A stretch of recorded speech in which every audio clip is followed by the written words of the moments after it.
தர்மிளா வணக்கம். அமெரிக்க அதிபராக இரண்டாவது முறையாக ட்ரம்ப் பதவியேற்றதிலிருந்து தொடர்ச்சியாக பல்வேறு நாடுகளுக்கு வரி என்ற பெயரில் அதிரடியான நடவடிக்கை மேற்கொண்டு வருகிறார். இந்த நிலையில்தான் பல நாடுகளுக்கு அமெரிக்க அதிபர் ட்ரம்ப் விதித்த வரிக்கு எதிராக அமெரிக்க உச்சநீதிமன்றத்தில் வழக்கு தொடரப்பட்டது.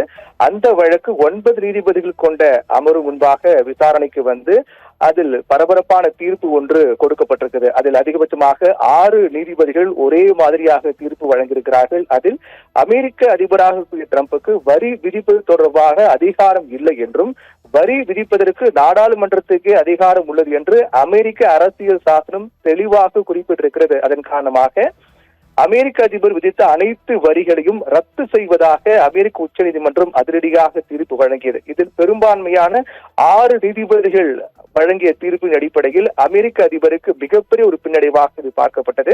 ஏனென்றால் அமெரிக்க அதிபராக கூடிய ட்ரம்புக்கு வரி விதிப்பு தொடர்பான அதிகாரம் கிடையாது, நாடாளுமன்றத்துக்கே அதிகாரம் இருக்கிறது என்று நீதிபதிகள் தெரிவித்திருந்தார்கள்.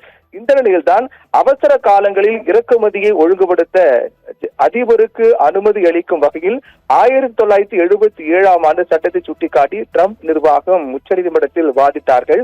ஆனால் அது ஏற்புடையதாக அல்ல. வரி விதிப்பது தொடர்பாக அதிபருக்கு அதிகாரம் கிடையாது, நாடாளுமன்றத்துக்கு மட்டும்தான் உள்ளது.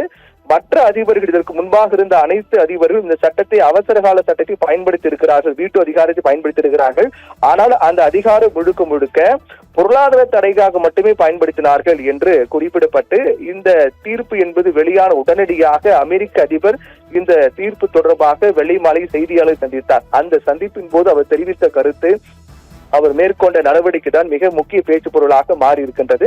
அவர் வெள்ளை மாளிகையில் தொடர்பாக செய்தியாளர் சந்திக்கும் போது இந்த தீர்ப்பு, நீதிபதிகள் வழங்கிய தீர்ப்பு என்பது பெருத்த ஏமாற்றம் அளிக்கிறது என்றும், தீர்ப்பு அளித்த நீதிபதிகளால் முற்றிலுமாக தலைகுனிகிறேன், வெட்கப்படுகின்றேன் என்று காட்டமான கருத்துக்கள் எல்லாம் தெரிவித்திருந்தார். குறிப்பாக அமெரிக்காவின் நலனுக்கு எதிராக நீதிபதிகள் தீர்ப்பு வழங்கியிருக்கிறார்கள், நாட்டுப்பற்று அற்றவர்களாக தேசத்தின் அவமானமாக இந்த தீர்ப்பை பார்க்கிறேன் என்றெல்லாம் மிக காட்டமான கருத்துக்களை அமெரிக்க அதிபர் ட்ரம்ப் தெரிவித்திருந்தார்.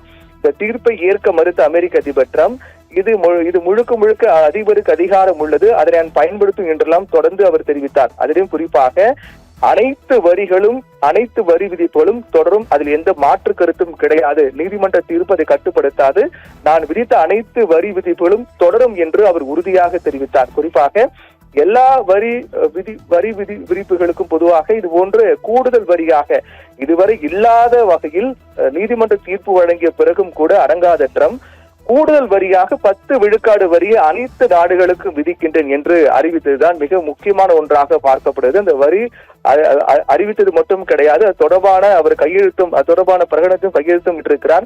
இதுதான் மிக முக்கியமான ஒன்றாக பார்க்கப்பட்டது. உச்சநீதிமன்றம் உத்தரவிட்டும் கூட அதற்கான மாற்று வழிகள் அதிபருக்கு உண்டு, அதை நான் கையாள்வேன் என்று ட்ரம்ப் தெரிவித்து அனைத்து நாடுகளுக்கும் ஏற்கனவே இருக்கக்கூடிய வரிகளை தொடர்ந்து கூடுதலாக 10 விழுக்காடு விதிப்பதாக அவர் தெரிவித்திருப்பதுதான் மிக முக்கியத்துவம் வாய்ந்த ஒன்றாக பார்க்கப்படுகிறது. அந்த 10 விழுக்காடு வரி என்பது வருகின்ற 24ஆம் தேதி முதல் 150 நாட்களுக்கு அமலில் இருக்கும் என்றும், அதற்கு பிறகு அது அப்போதைய காலச்சூழல் பொறுத்து நடவடிக்கை எடுக்கப்படும் என்று தெரிவித்திருக்கிறார்.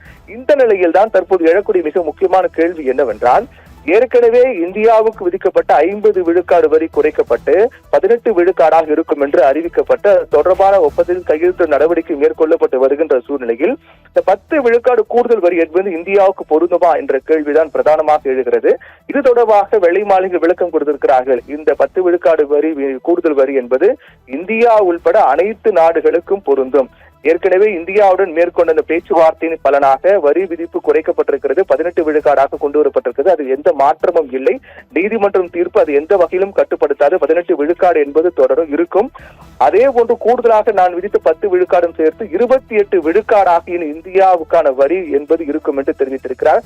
ஏற்கனவே 18 விழுக்காடாக குறைக்கப்பட்ட அந்த ஒப்பந்தம் சட்ட வடிவத்தை இறுதி செய்வதற்காக அமெரிக்கா மற்றும் இந்தியா இடையான அதிகாரிகள் பேச்சுவார்த்தை என்பது 3 நாட்கள் நடைபெற இருக்கின்றது. 23ஆம் தேதி இந்த பேச்சுவார்த்தை என்பது அமெரிக்காவில் தொடங்கி 3 நாட்கள் நடைபெறுகிறது.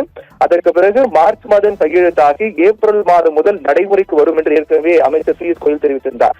இந்த நிலையில்தான் 18 விழுக்காடு 28 விழுக்காடாக மாறுகின்றது. அமெரிக்க உச்சநீதிமன்றம் தீர்ப்பு வழங்கியது ஒரு கடுகளும் பொருட்படுத்தாமல் அதிரடியாக அதற்கு எதிர்ப்பு தெரிவித்த நீதிபதிகளை காட்டமான கருத்துக்களால் விமர்சித்ததோடு மட்டுமல்லாமல் கூடுதலாக 10 விழுக்காடு வரி விதித்திருப்பது என்பது உலக அளவில் மிகப்பெரிய பேச்சு பொருளாக மாறி இருக்கின்றது ஷர்மிளா.